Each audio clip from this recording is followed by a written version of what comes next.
जाके कोई गुरु धारण कर फिर आना। राजा जनक के पास जब भी पिताश्री भेजते हमेशा मन में विचार आता, मैं ब्राह्मण, मैं क्षत्रिय, मैं सन्यासी व गृहस्थी, मैं योगी व भोगी, मैं मेरे पिताश्री को क्या हो गया, मुझे क्यों बार बार उनके पास भेज रहे हैं, वे मेरे गुरु होने योग्य नहीं। इस सोचने दीजिए सज्जनों, जितनी शक्ति सुखदेव जी महाराज लेके आए हुए थे सारी की सारी नष्ट हो गई। कहते हैं किसी सत्पुरुष का, किसी सदगुरु के बारे में इस प्रकार की सोच का होना, उसकी जितनी भी शक्ति है, कितनी कला संपूर्ण आए हुए थे सुखदेव जी महाराज, सारी की सारी दो चार बाकी रह गई हैं।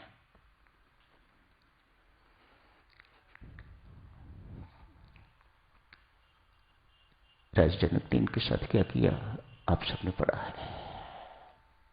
आखिर पहुंच गए, धक्का खा के, चोट लगी। देवऋषि नारद ने कोई और रूप धारण करके तो इन्हें चोट मारी। क्या कर रहा है, तेरे पास कुछ नहीं रहा, इतना महान तू जन्मा था, अब उतना ही छोटा हो गया है, वामन हो गया है तू, बौना हो गया है तू, जा राजा जनक के चरण शरण में जा।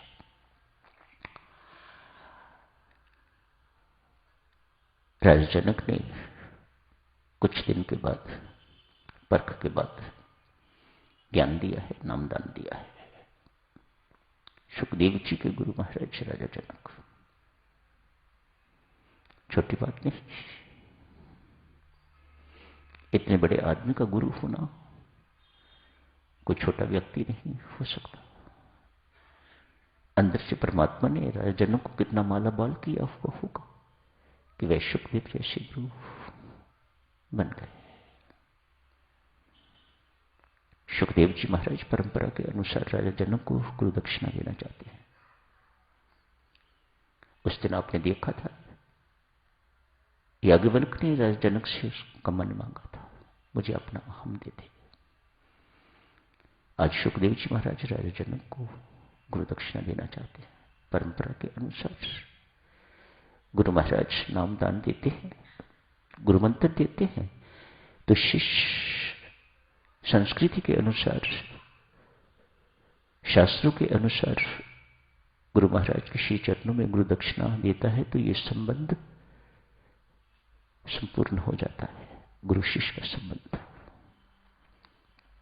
ये साधारण संबंध नहीं है, ये शरीरों का संबंध नहीं है, दो आत्माओं का संबंध है, ये आत्मिक संबंध है, ये छोटा मोटा संबंध नहीं है, गुरु एवं शिष्य का संबंध। सुखदेव जी महाराज राजा जनक को गुरु दक्षिणा देना चाहते हैं। मुझे नहीं चाहिए, राजा जनक कहते हैं। पर महाराज परंपरा के अनुसार एक शिष्य को गुरु महाराज को गुरु दक्षिणा देनी ही होती है। मैं मानता हूं कि आपको कुछ नहीं चाहिए, लेकिन मेरी ओर भी तो देखिए, मैं आपका शिष्य हूं। भाव पलटते देखो, गुरु धारण करते ही किस प्रकार से भावों में पलटन आ गई है, पलट गए भाव। मेरा धर्म है आपको गुरु दक्षिणा देना, ठीक है। आप इतना ही आग्रह कर रहे हो सुख। जिस किसी चीज को तू निरर्थक समझता है वह मुझे दे दे। खोज में निकल गए, धरती उठाई, निरर्थक है, किसी काम की नहीं।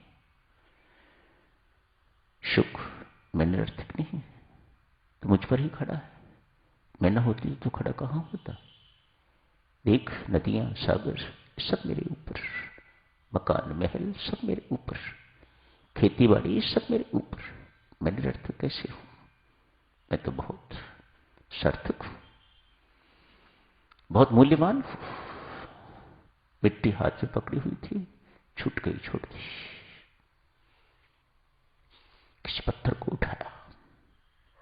ये निरर्थक है, किसी काम नहीं आता। पत्थर ने कहा, शुक, भूले फिर रहे हो।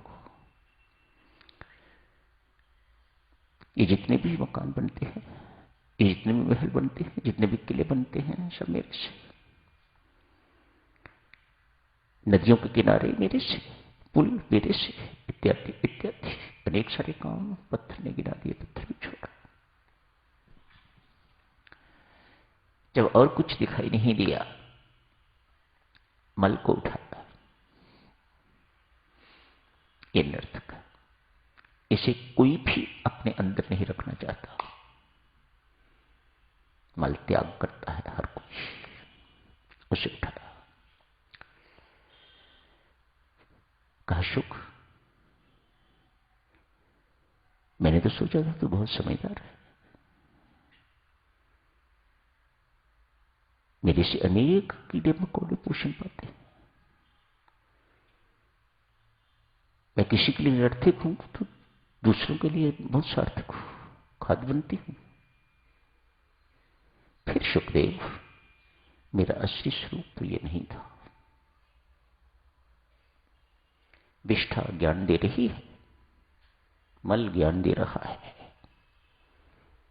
मेरा वास्तविक स्वरूप ये नहीं था। अन्न के रूप में लोग चपाती बनाते, पराठे बनाते, चावल के रूप में उबालते, पुलाव बनाते, इत्यादि इत्यादि। वे खाते, विष्ठा कोई खाता नहीं, मल कोई खाता नहीं। मेरी बदकिस्मती कि मुझे ये शरीर का साथ मिला, कुसंग मिला, तो मेरी ये हालत हुई। मैं विष्ठा, ये मेरा असली स्वरूप नहीं है। माथा ठनका, विष्ठा को भी फेंका, तू भी निरर्थक नहीं है। तो निरर्थक कौन हुआ? निरर्थक वह देह है जिसके संग से अन्न जैसी चीज भी विष्ठा बन जाती है, मल बन जाती है।